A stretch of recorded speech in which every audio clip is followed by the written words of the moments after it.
because these characters we were portraying were so beloved that a lot of the guests, especially the kids, were just loved it. Yeah. You know, and I mean, it was probably one of the most magical experiences of my life because it's a very unique experience because never have I gotten to interact with people at this intimate of a level, you know, because of course when you're doing TV film, there's their screen, you don't ever see the audience. In theater, yeah, you kind of see them there, but this people are talking to you as the thing they think you are, right? And it was so amazing to see that the Asian families, the Asian kids, it meant so much to them, and how it was a huge movement forward of the needle in diversity, you know, because one of the most touching moments I remembered was this middle-aged Asian man, you know, came up to me and he said, "Hey, I just want to let you know that growing up I loved reading comic books, but there was never anyone that looked like me.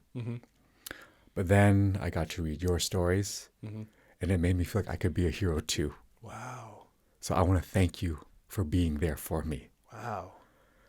And he was crying. I was crying.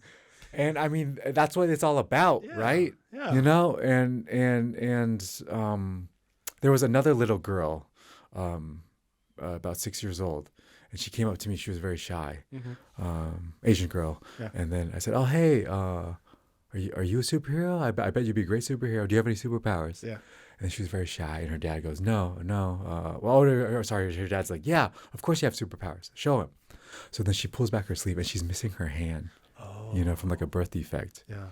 And then I fought so hard not to like burst into tears, but I was just like, "Hey, you know, I bet you would be a great superhero. Yeah. Because anyone can be a superhero if they wanted to." Yeah. And then I saw her like chest puff up, and she stood with more pride. Nice. You know, and then when she left, she waved with the arm that was missing the hand, just beaming. And I was just like, that's what this is about, right? You know, kids and just giving them that encouragement, right? Exactly, because it's like of course, and that's what I think that's why there needs to be heroes of different ethnicities, different body types, everything, because it can just show that yes, everyone can be heroic, everyone can be a hero, everyone can help others, and that's why I think when people say these superhero movies aren't art or whatever, but they have the biggest global reach. Yeah, these characters are like modern day mythology. Yeah, and people need to see themselves reflected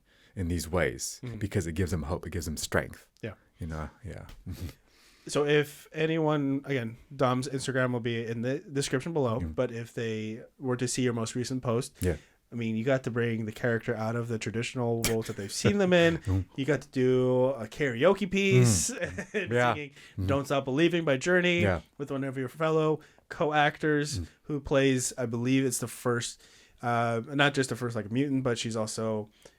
what is it, Indian or Middle Eastern? Pakistani. Yeah. First Pakistani superhero. So yeah, the diversity there is starting to grow. Yeah, absolutely. So, yeah. It's like, whoa. So yeah, no, that was amazing to see. Yeah. And your singing abilities is phenomenal, by the way. Oh, thank you.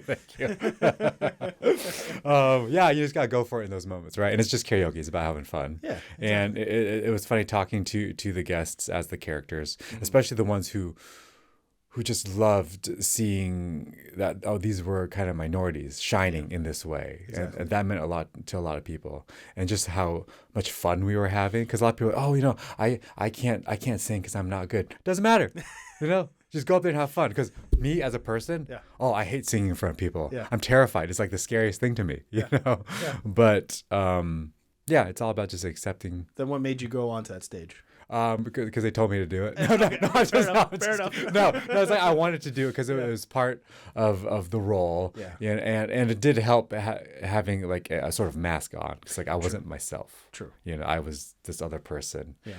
Who it's part of their story. Yeah. Right. And I was an actor doing a role.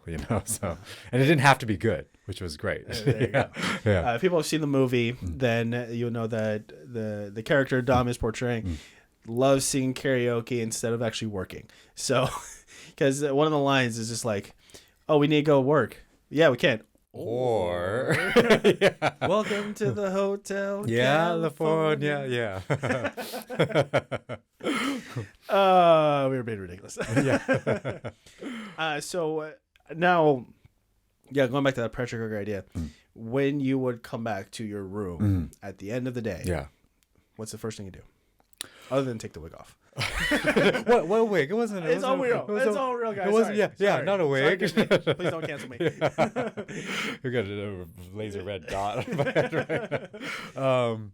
The first thing for me was just kind of sitting in the quiet and just kind of processing the day, because it is such a weird experience, right? Yeah. Because the whole day you're interacting with hundreds, if not thousands of people, and then the big show at the end of the night, like it was like 3,000 people watching, and then there's this whole like, oh, assemble moment, and we're all there, and everyone's cheering, and it's so intense, and it's like, okay, this must feel like it is to be like a rock star, you know, and then you do the thing, and then you just go back to your room, and it's just like quiet, you know, and it's like, wow, I never kind of got used to that feeling. But yeah, it was just kind of processing. And for me, I just had to be in gratitude that I got to do it. Yeah. And be in contact with so many guests who love what it is we were doing. You know, and that's the most like validating thing, I think, as an artist, as an actor. It's like, okay, I'm doing something that people really appreciated and kind of connected to on a very personal and emotional level. And for me, it's just kind of sitting there and being grateful for, I was like, I'm here, I'm in this moment, when I never thought I could be. Like, you know, back in 2018, my life was crazy. I was like an alcoholic, and I couldn't get out of bed in the morning. Yeah. And then here I was, kind of like doing the thing that I wanted to do back then. Yeah. And just like how amazing that is, right? Progress. So yeah, exactly. Yeah. So just being grateful and allowing myself to feel happy. Yeah. You know, it's like, oh, you know, I did everything I could to get here. And I remember at first feeling guilty for a second for like having this opportunity. Back to the imposter syndrome, like, right, should I really be here? Exactly. But it's like, you know, it's okay to be happy for yourself. Yeah. Right. Yeah. Which again, that's always, I think, when it comes. So I just got a promotion on my job. Oh, well, congrats! I think it was like, thank you. This last couple months. Yeah. And then when I say it to people like outside of my work, and they're like, "Oh, that's awesome," I'm like, Am I being cocky right now? Yeah. Am I being too boisterous? Right. Should I tone it down a little bit? Yeah. And then I think either like I recap it to like my mom or my partner. Yeah. They're like, "You're fine. Yeah. You're fine. Yeah. Just keep doing it." Right. And I was like, "This is a big deal." I was like, "True. Okay. Yeah. Okay. It's okay. It's okay."